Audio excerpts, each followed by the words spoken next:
public sector workers Ghana, we have this petition to present to our people, and we are telling them that the 4% and the 7% must be renegotiated. As the Ntiamwa report, Professor Ntiamwa report is saying that what is good for the Article 71 office holders, same or more. Page 57 is saying that either same or more must be given to the public service. It means that the house service must get same or more. You are talking about 79%. How can 79% and 4% compete in the same market? No, never. How is that possible? It's not possible. How can 79% take lead in the market? Then 4% is also supposed to enter that same market. On this note, aggrieved public sector workers mentioned above, comprising of almost all public sector workers in Ghana who are completely not happy with the 4% and 7% base pay salary increment for 2021-2022 calendar years respectively. We would like to state emphatically that the 4% and 7% for the two respective years are nothing to write home about. There are indeed numerous reasons to the above assertion that we cannot accept the aforementioned percentages of a base pay increments. We are highly disappointed that some percentage could be given to a sector of workers and not any other sector. May we respectfully ask whether other sector workers, including Article 71 office holders, have been given the same percentage. If no,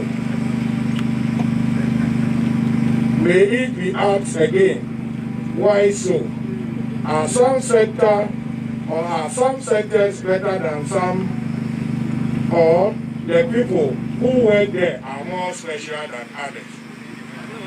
If a sector happens to be more special than the other, what makes it to be so?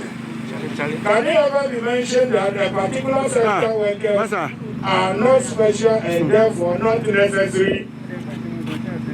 These are questions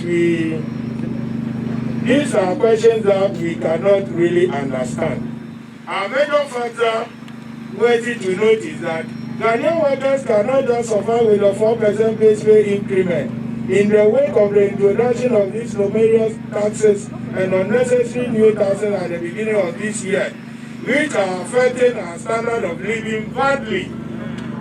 These taxes are the COVID-19 health levy, financial sector cleanup levy, sanitation and pollution levy, energy sector levy, increased value-added tax, national health insurance levy, road toll levy, fuel prices hikes, and in its attendant 13% transport fares increases, which have inextricably led to a rise in price of foodstuffs and other general goods and services.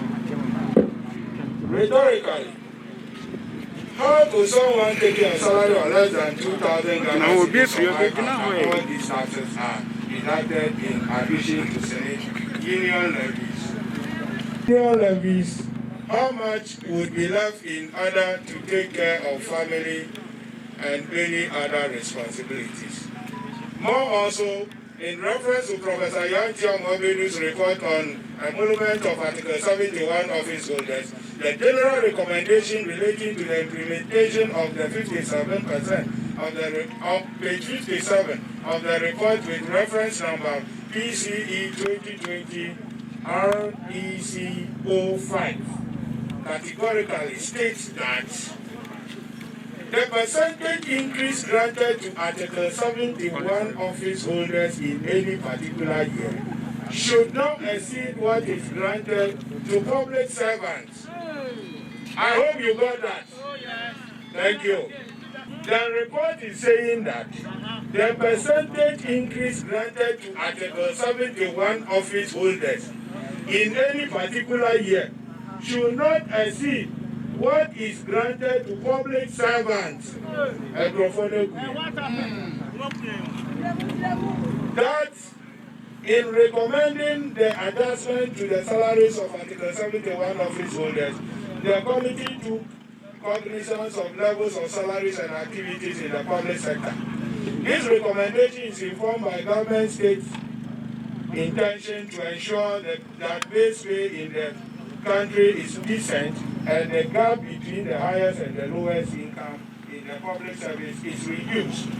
It is a fact that the annual gross salary of a principal superintendent in the Ghana Education Service, for instance, is similar to the monthly gross salary of a minister, who, coupled with the 4% killer salary increment that necessitated our knock on your door this day. Can we say that this is very fair? No. In reference to Ghana Labour Act, Act 561, 2003, Section 109. 109, where it appears to the Chief Labour Officer that out of any of the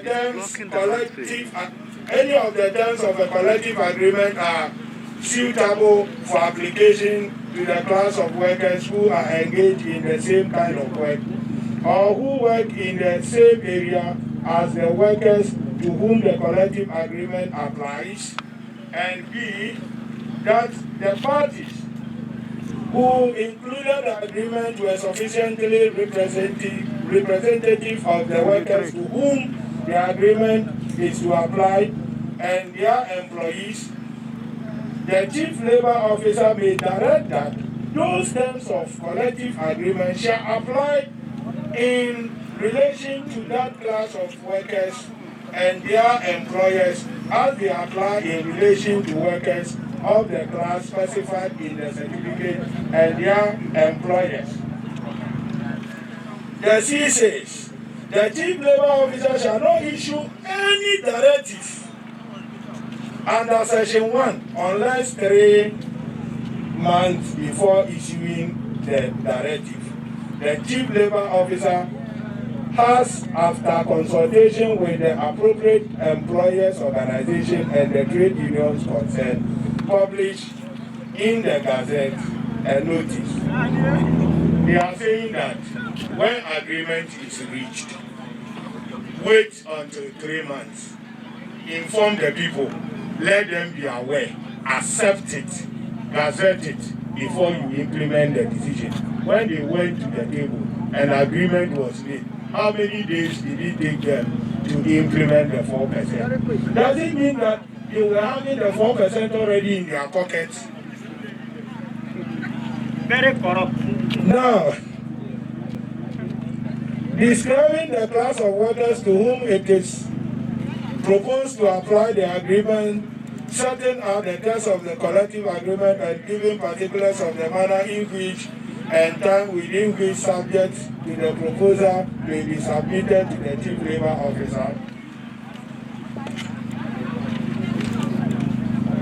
If subsection 2 of Section 109 of Labour Act states and restrains the Chief Labour Officer from directive effective payment of what has been agreed to at their tripartite committee until all workers are equally favoured, why should he hurriedly direct effective payment, knowing very well that the agreement does not favour a section of the workers?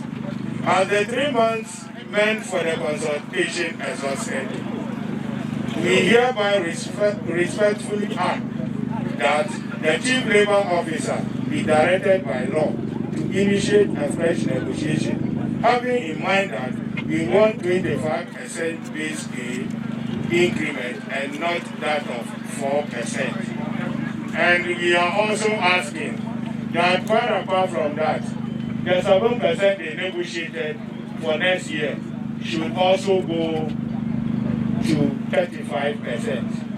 Either than that, he can also resign. Then the Article 71 office holders can also reduce their percentages to 0.